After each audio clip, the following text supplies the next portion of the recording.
bendiciones en este lunes. Iniciamos una semana laboral y que litúrgicamente es parte de la semana 28ª del tiempo ordinario. Una oportunidad siempre en cada amanecer de darle gloria a Dios por pensarnos con amor y por llamarnos primero a nuestra conversión, a nuestra salvación y sobre todo también para ser signos cada uno de nosotros de la construcción del reino de Dios. Y es que escuchen la palabra que utilice, signos. Hoy el texto de Lucas que se nos comparte en el Evangelio, pues habla de un texto, valga la redundancia, o de una historia que hemos también escuchado en el Evangelio de Mateo, si mal no recuerdo, que es sobre Jesús como signo de Jonás. No me quiero detener propiamente en ese paralelismo o en esa prefigura bíblica como conocemos normalmente de que Jesús y Jonás o cómo Jonás prefigura o introduce lo que va a ser el misterio de Cristo, sino más bien el hecho de la vida de Jonás como un signo para una comunidad, a pesar de, inclusive, que es lo que se produce, es un efecto inverso a la que justamente Jonás esperaba. Jonás fue enviado a anunciar la destrucción de Nínive. Nínive era un pueblo pagano, era un pueblo que pues evidentemente no era judío. Jonás era la gran ciudad y la gran capital del imperio, y Jonás pues es enviado y él le da temor. Él renuncia o reniega, por decir de alguna manera, a esa misión que Dios le da. Entonces él decide huir se habla de la ciudad de Tarsis. Como hemos explicado, Tarsis es una forma de decir que pues Jonás hizo exactamente todo lo contrario que le había mandado Dios, porque Nínive estaba a un lado, Tarsis era como el extremo dentro del conocimiento de la época del mundo.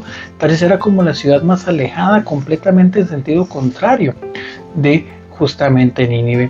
Bueno, pues es decir que Jonás quiere llevarle completamente la contraria a Dios, hace exactamente lo opuesto.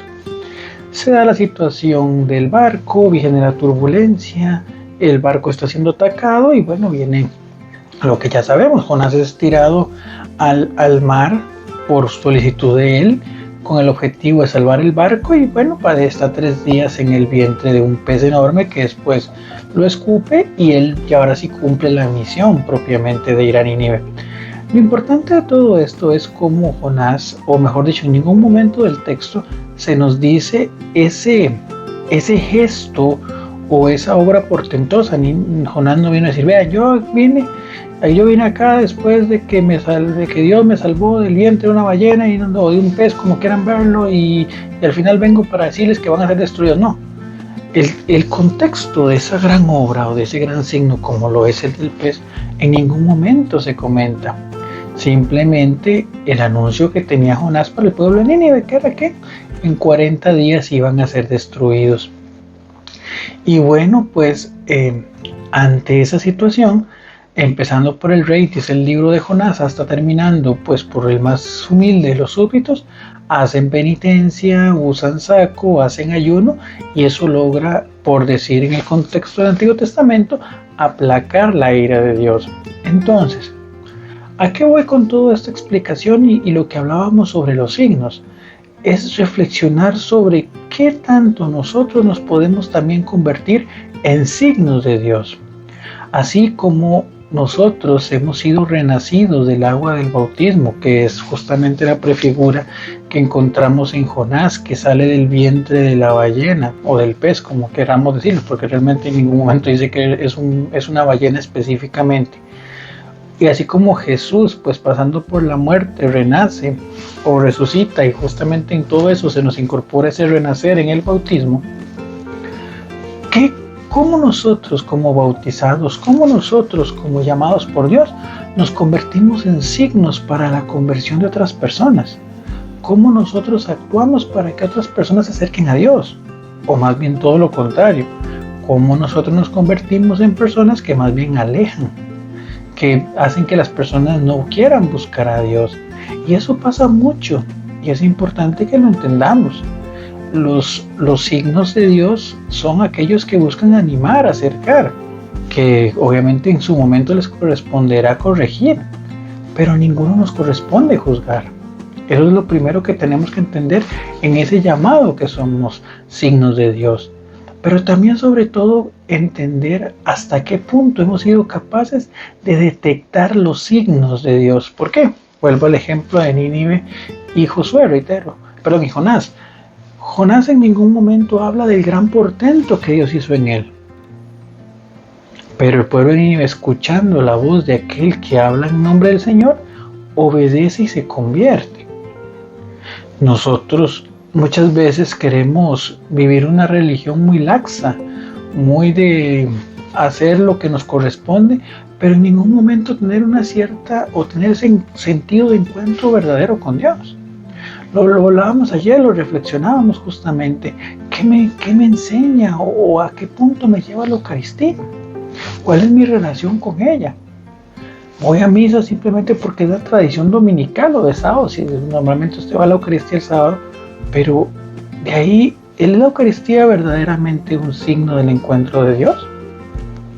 Y eso es lo que les ocurre muchas veces, o lo que les pasa en el contexto a los judíos, según lo que hoy reclama Jesús, que es que teniendo el signo en medio de ellos, no están dispuestos a poder observarlo, porque no se trata de un tema de portento, que con todo, la Eucaristía, los diversos sacramentos, la oración, el hecho de estar vivos, despertarse cada mañana es un don y es un signo del amor de Dios. Pero cuando tu corazón no está en sintonía con ese encuentro con Dios, pues por más grande que sea el signo, no va a hacer el efecto que se quiere. ¿Por qué? Porque estás en una sintonía completa. Es como decía, como es la imagen que usamos como portada, como que nuestros ojos no están mirando. Por eso ocupamos los anteojos de la fe. Los anteojos de darnos cuenta de que Dios nos ama, de que Dios nos acompaña, de que Dios está con nosotros. Y ser nosotros dóciles a ese llamado de la fe. Eso es muy interesante, porque reitero, a veces nosotros ni siquiera teniendo el signo más portentoso de todos, nos damos cuenta del amor de Dios en nuestra vida, pero es porque tenemos la mirada puesta en otro lado. Entonces, observemos los signos, seamos más, más atentos tengamos la confianza de poder pedirle a Dios que nos aumente la fe, porque es un don que Dios nos da. La fe es un regalo que hemos recibido por parte de Dios, que a nosotros nos corresponde administrar claramente. Pero para hacerlo crecer ocupamos de la oración, ocupamos justamente de volver a esa fuente para que todo lo que tengamos crezca. Y esa fuente es Dios, a través de la oración, a través de la lectura de la palabra. Pero no digamos, porque nuestra ceguera espiritual no nos permite observarla, que Dios no nos da los signos de su amor. Antes bien, tengamos cuidado de que no pasen inadvertidos. Y en el momento de la prueba, en el momento de la dificultad, en el momento en que ya sea tarde, decir, híjole, no me di cuenta de todo lo que Dios me dio. Por ejemplo, el signo de nuestras familias, que no nos esperemos a una situación difícil para darnos cuenta del valor importante de la familia. Que el tema de la salud, no esperemos una fuerte enfermedad para valorar la salud. Que en el momento de ver a nuestros papás o nuestros hermanos, no esperemos que falten para valorarlos. El poder participar de las celebraciones eucarísticas, el poder leer la palabra de Dios sin ninguna persecución. No esperemos que se nos quiten todas esas cosas, ya lo vivimos en la pandemia. Y creo que ese fue un socollón bastante fuerte. Que esperemos que después de ese signo o de ese momento que nos hizo valorar los signos que nos hacen falta, tener la capacidad y la potestad de poder verdaderamente volver a darles el valor. Pidamos al Señor esa gracia para poder reconocerle, para poder estar nuevamente con Él y reconocer los signos que Él tiene para nosotros. Bendiciones.